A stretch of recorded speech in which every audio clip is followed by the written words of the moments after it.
Hello guys. तो अब ना बात ये है कि अगर मुश्किल शिफ्ट हो तो आपको होता है कि नॉर्मलाइजेशन होएगी, और जब इजी शिफ्ट हो तो ऐसा लगता है कि शिट यार नॉर्मलाइजेशन से मार्क्स कम होंगे, तो उसका डर लगता है। तो डर दोनों को लगता है। तो अब ऐसे कुछ हुआ मेरी शिफ्ट के साथ। आज मैंने अभी पीओ का थर्ड शिफ्ट का पेपर देकर आई हूँ। तो मेरी शिफ्ट थोड़ी इजी टू मॉडरेट हम कहेंगे, मतलब जैसे सुनते आए हैं है ना कि बहुत मुश्किल आ रही है वगैरह। मेरी भी थी, मैथ्स था, लेकिन रीजनिंग काइंड ऑफ इजी थी, आई थी। और जीएस इंग्लिश भी उनके जितनी आई होगी जैसे बाकी शिफ्ट की आई थी। तो इस पेपर को थोड़ा रीजनिंग इजी साइड बना रही थी। तो गाइज मैं अपने अटैम्प्ट्स की बात करूँ तो मैंने 71 अटैम्प्ट्स किए हैं, जो कि मेरे अकॉर्डिंग कम है। मेरे ख्याल से कि इस शिफ्ट में हर किसी को जिसकी अच्छी प्रिपरेशन है उसके 65 प्लस मतलब होने चाहिए थे। तो और मेरे पास टाइम था कई चीज़ों में, है ना, वो बने नहीं। और अगर वो बन जाते तो 6-7 क्वेश्चन ऊपर ही जाता मेरा। तो काइंड ऑफ 75 प्लस अगर कोई कर रहा है तो मेरे ख्याल से उसके अटैम्प्ट अच्छे हैं। मैं अपने आप को कम ही कह रही हूँ, है ना, क्योंकि कुछ नहीं पता नॉर्मलाइजेशन से कितने नंबर काट दे, क्या होगा मुझे कुछ नहीं पता। तो हाँ चलो, अब मैं आपको बताऊँ तो सबसे पहले इंग्लिश खुला। इंग्लिश गाइज मैंने 4-5 मिनट पहले मेरा पेपर हो गया था। तो मैंने ना वापस से सारा पेपर वापस से रिवाइज़ करके देखा कि हाँ ठीक है वगैरह। तो ठीक था, 30 क्वेश्चन मेरे पूरे हो गए। चलो इंग्लिश हो गया, मेरी इंग्लिश थोड़ी ठीक, मैं पूरे ही करके आती हूँ अगर मेरे को आ रहे हैं तो 30 थे, कहीं पे मैं अड़ी नहीं। और हाँ गाइज, मेरी शिफ्ट में पैरा जंबल्स नहीं आए थे। फिलिप्स आए थे जो क्लोज टेस्ट होते हैं, एरर वाले आए थे, बाकी सारे तरीके के पैटर्न आए थे। पैरा जंबल्स मेरी शिफ्ट में नहीं आए थे। और इसके बाद मैथ्स खुला। मैथ्स में सबसे पहले ही डीआई आया। डीआई का डाटा इजी था, मतलब टोटल था और डिफरेंस दिया हुआ था। तो आप खुद मेल और फीमेल निकाल लो उसके। पर उसके क्वेश्चंस मतलब थोड़े ऐसे लेंदी वाले थे, पर इतने भी कैलकुलेटिव नहीं थे, ठीक थे। तो मैंने क्या किया, मैंने आज एक तरीका किया कि जोन सा मेरे को लग रहा है ना कि हाँ यार ये क्वेश्चन नहीं निकल रहा है ना, कि मुश्किल सा ऐसे बड़े सी स्टेट में लग रही है, तो फिर मैंने उसको एक बार के लिए छोड़ दिया, क्योंकि डाटा तो लिखा ही हुआ है। अगर टाइम बचेगा तो मैं वापस आ जाऊँगी वहाँ पे, है ना। तो मैंने आज ये चीज़ थोड़ी करके देखी और मुझे लग रहा है कि थोड़ा ठीक ही रह गया। अदरवाइज़ मैं उनको निकालती, है ना निकलते कुछ हो जाता तो मतलब टाइम वेस्ट होता। हालांकि इसमें भी होया मेरा टाइम। एक क्वेश्चन में वो पहली वाली शिफ्ट पे भी, उसमें गाइज अगर किसी ने मेरी शिफ्ट दी है तो पता होगा कि उसमें ऐसा था कि जेड पी और क्यू ऐसे लिखा हुआ था, और उसके वो निकालना था। तो वो निकल गया था, मैंने उसको वो मिक्स्ड फ्रैक्शन में शिफ्ट मतलब बना दिया था, पर नीचे जो आंसर आ रहा था वो मेरा मैच नहीं हो रहा था। तो 1-2 मिनट वो गए मेरे, है ना। और उसके बाद फिर एक जैसी अरिथमेटिक मैं स्किप ही करी थी, पर एक क्वेश्चन मेरे को डाउन स्ट्रीम अप स्ट्रीम का दिखा, तो मेरे को वो लगा कि हाँ ये मैं कर लूँगी ईजिली। तो फिर मैंने वो भी किया और वो हो गया। वो जो ईजी था क्वेश्चन, बहुत मॉक्स में आता है वैसा क्वेश्चन, कि जैसे रेशो दी होती है, करंट दिया होता है, करंट की स्पीड और बोर्ड की निकाल लो, उसके बाद रेशो में निकाल दो, ऐसा था। फिर उसके बाद डीआई एक और थी, उसमें वो था ग्राफ आया था, जिसमें टोटल का ग्राफ था और मेल दिया हुआ था, तो आप माइनस करके फीमेल निकाल लो। तो डाटा तो इजी था, और वो भी ऐसे मतलब 2-2 के गैप में था, तो वो आप लिख लो। तो वो वाला था। क्वेश्चंस उसके काफ़ी ठीक थे। मतलब पहली डीआई के मैंने 2 को क्वेश्चन नहीं किए होंगे, 5 क्वेश्चन होते हैं, 3 करे थे, बाकी है नहीं आगे, तो मतलब 4 को क्वेश्चन ही हुए थे मेरे शुरू में।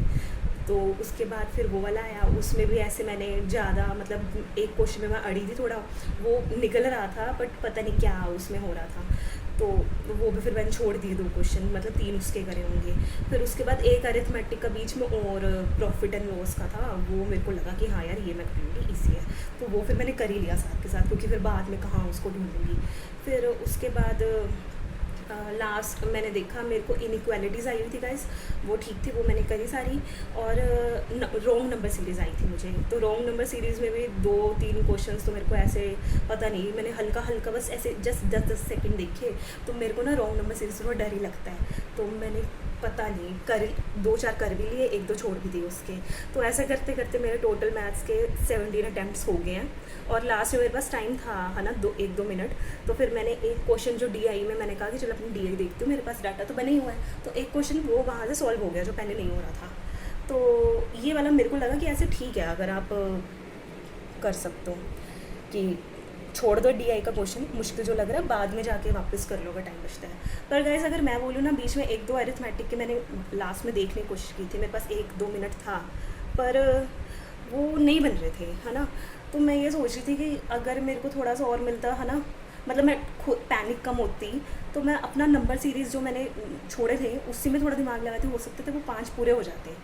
तो चलो 17 मेरे अटैम्प्ट हुए हैं और मुझे लगता है मैथ्स मॉडरेट मतलब मुश्किल ही थी किसी बाकियों के लिए। तो मैथ्स में इतने ही कर रहे होंगे लोग, 20 से ऊपर तो कोई भी नहीं करेगा। और मेरे ख्याल से अगर आपकी नॉर्मल है तो वो आप 12-13 क्वेश्चन तो उसके बना ही लोगे। और इसके बाद रीजनिंग शुरू हुई, तो रीजनिंग के पजल्स वगैरह काफ़ी ठीक थे, सब ठीक था, है ना, मैंने सब बनाई। और बीच पर यह है कि मेरे को ना वो पज़ल इजी आए थे, 1 वेरिएबल वाले थे, ऐसे कोई वो नहीं थे। पर फिर भी जैसे एक बार में नहीं बन रहे थे, मेरे को एक और बार ऐसे चेक करना पड़ रहा था। मे बी वो शायद मेरी पैनिक वो थी, लोगों की नहीं होगी। अगर वो मैं ना करूँ तो मेरे को लगता है मैं एक पज़ल एक एक्स्ट्रा बना लेती आज के पेपर में। तो मेरा पज़ल में 24 अटैम्प्ट्स हैं, मैं आपको बता दूँ पहले। और टोटल मेरे ऐसे 71 बन जाते हैं। मेरे को थोड़ा सा है होपफुल, क्योंकि इंग्लिश मेरे को लगता है मेरी ठीक गई है। तो और हाँ, जो 2 पज़ल्स जो मैंने नहीं किए ना, एक सिटिंग अरेंजमेंट की थी, 7 रो में 7 लोग बैठे थे, तो वो मैंने छेड़ी थी पर उसमें ज़्यादा टाइम नहीं मिला। तो फिर मैंने पता नहीं, मेरे को ऐसा लगा कि हाँ ये टफ है, मैंने छोड़ दी। एक और थी वो मंडे टू थर्सडे ऐसे था, और एक वेरिएबल था चीज़ का चेडार वगैरह ऐसे, तो वो भी मैंने करके देखी थी, वो भी नहीं निकली। तो मुझे लगता है अगर मैं दोनों में से एक ही को ट्राई करती हूँ, उस पर ज़्यादा टाइम लगाती हूँ, तो वो भी एक हो जाती। मतलब मेरे हिसाब से इस शिफ्ट में रीजनिंग में आप, अगर आपकी अच्छी है ना, तो आप 30 तक तो कर सकते थे रीजनिंग का, कि एक पजल रहती। और हाँ गाइस, एक 71 में से मेरे को लगता है एक तो मेरा पक्का गलत है, क्योंकि वो जो मीनिंगफुल वर्ड बनाते हैं ना, उसमें DICA था, और मैं बहुत कंफ्यूज है ना, डाइका साइडा सारे बना के देख लिए, मेरा दिमाग ही नहीं चल रहा है, ऐसे लिखी जा रही हूँ।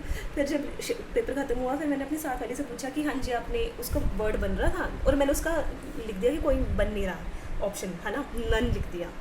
फिर उससे मैंने पूछा, वो कहती कि हाँ जी एसिड बन तो रहा था। तो मुझे ये वाला उठाना ही नहीं चाहिए था, मैं उसमें आई नहीं, फालतू में 2 मिनट लगा रही थी। तो चलो जो भी है। तो अगर हाँ चलो मैं बोलूँ कि 70+ अटैम्प्ट इस शिफ्ट के आने चाहिए, बहुत मतलब इतने बनते हैं इस शिफ्ट में। बाकी ऑल द बेस्ट गाइस, जैसे ही रिज़ल्ट आता है मैं बताती हूँ। होपफुली हम मेंस दें बैठ के। सी या।